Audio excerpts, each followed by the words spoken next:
Mieux faire connaître l'histoire des Antilles et de la Caraïbe, c'est l'ambition de la toute jeune association Oliron la Caraïbe qui réunit des professeurs d'histoire et de géographie. À l'approche du 22 mai, elle a mis en ligne des modules vidéo sur les étapes de l'abolition de l'esclavage aux Antilles. Avec nous pour en parler, la présidente de cette association, Elsa Juston, bonsoir. Merci beaucoup d'avoir répondu à notre invitation. Vous êtes par ailleurs professeur agrégé d'histoire et vous enseignez au lycée de Bellevue.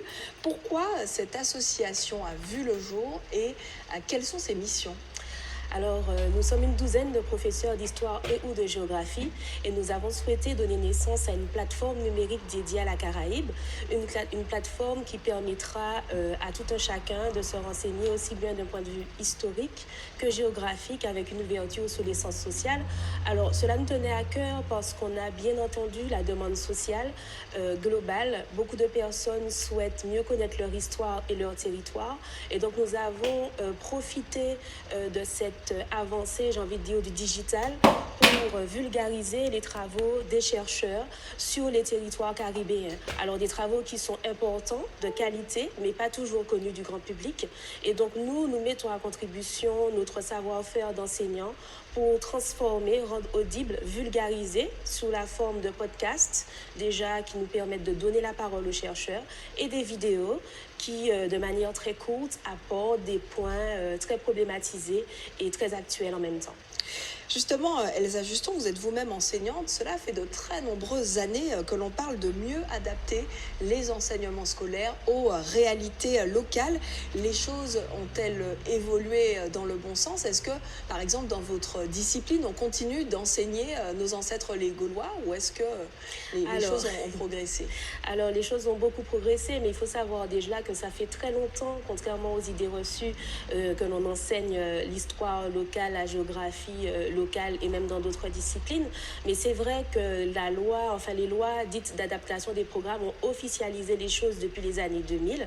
Et aujourd'hui, il y a toute une partie du programme qui est adapté et qui permet à chacun des professeurs, dans sa liberté pédagogique, d'aborder des thématiques aussi bien en histoire qu'en géographie. Alors, l'idée qui a longtemps prévalu de l'enseignement de nos ancêtres, des Gaulois, on l'entend bien, mais les choses ont bien changé et aujourd'hui, on essaie au mieux, dans notre métier de professeur d'histoire géo, de faire entrer les élèves dans leur quotidien, aussi bien à l'échelle de la Martinique qu'à l'échelle de la Caraïbe. Et justement, la plateforme numérique est là pour y contribuer. Des modules vidéo, vous l'avez dit, qui sont en ligne. On va en voir un extrait sur deux questions. L'histoire de la Caraïbe en général et plus particulièrement sur une question autour de l'abolition de l'esclavage. Voyons ces extraits, on commente juste après. L'abolition de 1794 est-elle un échec ? Le 4 février 1794, la Convention vote l'abolition de l'esclavage.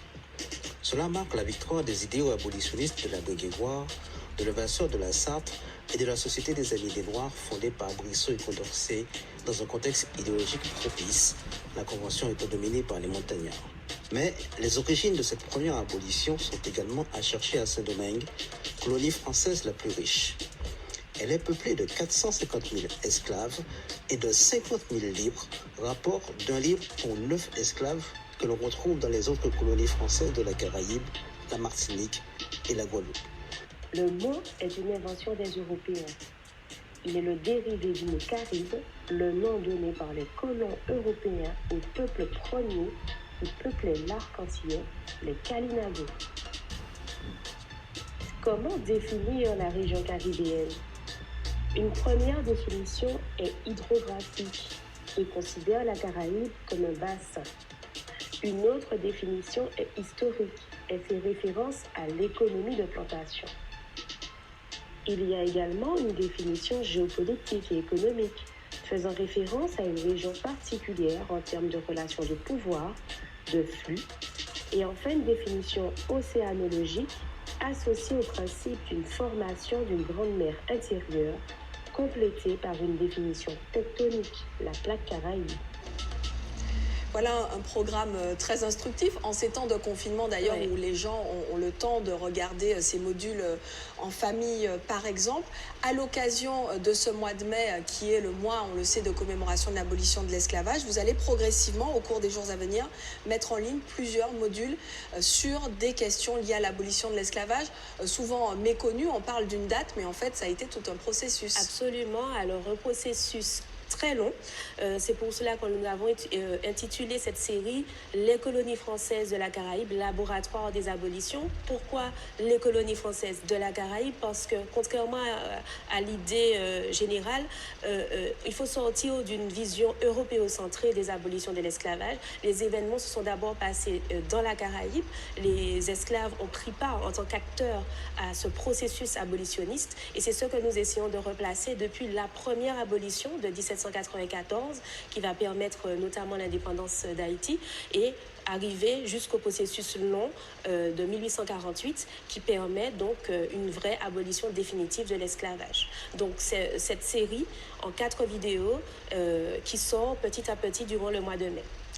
Très bien, vous lancez par ailleurs un appel au financement participatif pour poursuivre vos activités. Quels sont les projets? Est-ce qu'il y a des projets dans les cartons déjà? Alors tout d'abord, dire que Oliron la Caraïbe, c'est une association créée par des professeurs mais ouverte au grand public. C'est vraiment l'idée de rassembler tout un chacun pour soutenir un projet caribéen, martiniquais aujourd'hui et caribéen peut-être plus tard. Et donc l'idée, c'est vraiment de permettre à tout un chacun déjà de soutenir en partageant, en soutenant, en aimant nos productions, en diffusant également pour nous aider à agrandir notre communauté. Chacun peut devenir membre de l'association et chacun peut participer à ce financement participatif qui est sur notre site internet olironlacaraïbe.com et qui va nous permettre de continuer à nous équiper en matériel son par exemple ou en outils logiciels de montage de vidéos pour poursuivre l'activité et peut-être diversifier à l'avenir. Vous êtes, on l'a dit, professeur d'histoire au lycée de Bellevue. Oui. Comment se passe l'enseignement à distance en ces temps de confinement? Est-ce que vous avez réussi à maintenir le lien pédagogique avec vos élèves? Oui, eh bien, ça se passe assez bien globalement. Nous avons aujourd'hui des outils qui nous permettent de maintenir ce lien. Les élèves sont très demandeurs puisqu'ils ont besoin de ce contact régulier pour continuer à travailler. Donc, vraiment, au sein de mon enseignement, j'essaie de maintenir ce contact et d'avancer malgré les conditions qui sont parfois assez compliquées, ne sachant pas toujours ce que vivent les élèves.